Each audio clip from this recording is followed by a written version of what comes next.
আসসালামু আলাইকুম রহমতুল্লাহি ওয়া বারাকাতুহু। সম্মানিত প্রিয় দর্শক বন্ধুগণ, আজ আমরা এমন একটি ওয়াজ শুনব যে ওয়াজ শুনলে আপনি আর গুনাহ করবার মন চাইবে না। তাই আসুন একটু শুনে নেই।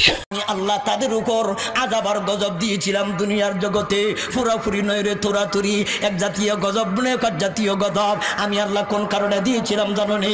হাস্তাকবারু, বেদাগিরি করার কারণে, ফাওয়াকানু কওমান মুজরিমিন, গুনাহ করাটাকে অভ্যাসে পরিণত করার কারণে আমি আল্লাহ দুনিয়ার জগতে তাদেরকে আযাব আর গজব দিয়েছিলাম। আযাব আর গজব দিয়েছিল কোন কারণে? ফাস্তাকবারু, বেদাগিরি করার কারণে। তখন বেদাগিরি করা কার কাজ? এটাও কইলা দরকার।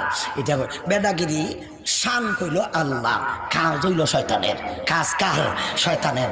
আল্লাহর শান, এই আল্লাহর শান লইয়া মানুষ টানাটানি করে রে, এটা কইল শয়তানের কাম। শয়তানরা আল্লাহ কইছিল ফাসাজাদাল মালাইকাতু কুল্লুকুম আজমাউনা ইল্লা ইবলিস, সমস্ত ফিরিস্তারা সজদা করছে আদমকে, ইবলিস চা করছে না।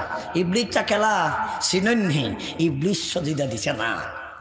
আল্লাহ ইবলিস চারে জিগাইলেন, ক্বালা মা মানাকা আল্লাহ তাসজুদা গিদি আমার তক। ওরে ইবলিস চা, আমি আল্লাহ আদেশ দিলাম তুই আদমকে সাজদা দিতে, তুই সাজদা কেন দিলে না? তখন শয়তান আল্লাহরে কি কইছিল জানেননি?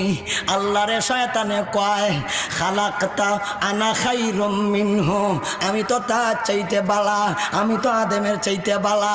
আনা খাইরুম মিনহু, আমি তো আদমের চাইতে শ্রেষ্ঠ। খালাকাতানি মিন নারিম ওয়া খালাকাতাহু মিন তিন, আসজুদু লিমান খালাকাতা তিনা। কেমন সুন্দর কথা কয়, এটা শয়তানের ওয়াজ। কার ওয়াজ? শয়তানের ওয়াজ। শয়তানে কয় আল্লাহ আমি তো আদম থেকে শ্রেষ্ঠ, আমারে আগুন দিয়া তৈরি করেছেন আর আদমকে মাটি দিয়া তৈরি করেছেন, সুতরাং আগুনের তৈরি মাটির তৈরি জিনিসের চাইতে শ্রেষ্ঠ। আসজুদু লিমান খালাকতা তিনা, মাটির তৈরি রে আমি সাজদা দিতাম, এটা তো হতেই পারে না। শয়তান আল্লাহরে কয়, আল্লাহ জবাব দিছিলেন কি? লা তাতাকাব্বারা ফিহা, এটা আমার দরবার, এটা আমার কাজ, আমার দরবারও বেদাগিরি চলে না, আমার দরবারও বাহাদুরি চলে না। ফাখরুজ মিনহা ফাইন্নাকা রাজিম, ফাখরুজ মিনহা, আমার দরবার থেকে বের হয়ে যাও, বের হও। লা তাতাকাব্বারা ফিহা, এটা বেদাগিরির জায়গা না, বাহাদুরির জায়গা না, ডাহাডাকির জায়গা না। কে শ্রেষ্ঠ কে শ্রেষ্ঠ না, এটা আমার দরবারও বোঝানোর জায়গা না। আমি কইছি সাজদা দে, দিছস না, বের হয়ে যাও। বাইরে মসজিদ আল্লাহর ঘর, মাদ্রাসা নবীর বাগান, উলামা একরাম হলো নবীর ওয়ারাসাতুল আম্বিয়া, এটা সম্মানের জায়গা, মর্যাদার জায়গা। মাদ্রাসা নবীর ওয়ারিসদের অধিকার, মসজিদ উলামা একরাম চালাইবে। সুতরাং মসজিদে যদি কেউ বেদাগিরি করে তাহলে শয়তানের মতো কাজ করতে হইব, কারণ এখানে মসজিদ বেদাগিরির জায়গা না, মসজিদ হলো সেজদার জায়গা, এখানে বেদাগিরি না। কেউ যদি মসজিদও বেদাগিরি করে তাহলে ফাখরুজ মিনহা, এর অর্থ হইল গাট্টার দৈরে বার করে দিতে হয়। ওইটা বেদাগিরি করলে বেডির কাছে করো, মসজিদও না। ঠিক না বে ঠিক? এখান বেদাগিরির জায়গা, মসজিদ বেদাগিরির জায়গা।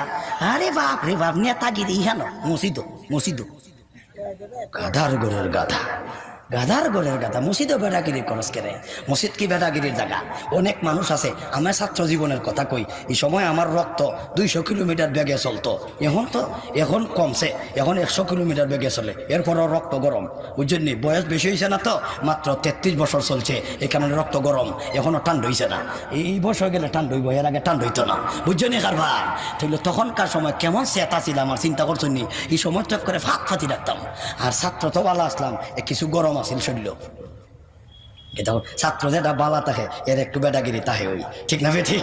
হ্যাঁ, এই সময় কিছু গরম আসিল, বুঝতাম না তো, এই সময় কিছু শরীর গরম আসিল। এই সময় তফসির করতাম, আজকু না নতুন না, ছাত্র জীবন থেকে মাঠো ওয়াজ করি, মানুষে ওয়াজনি তো ওই সময় পড়ি, লেখাপড়া করি, ছাত্র এই সময় মানুষে বিভিন্ন জায়গাত ওয়াজ লইয়া যেত। তো এই দিদি আগের থেকে ইটা করতো, কিতা হয় এখন তা নতুন নাই, এটা পুরানা। এক মসজিদ খতিব আমার একজনে কয়ে লিছে যে হুজুর টাইম হয়ে গেছে গা, আমার টাইমের কথা কই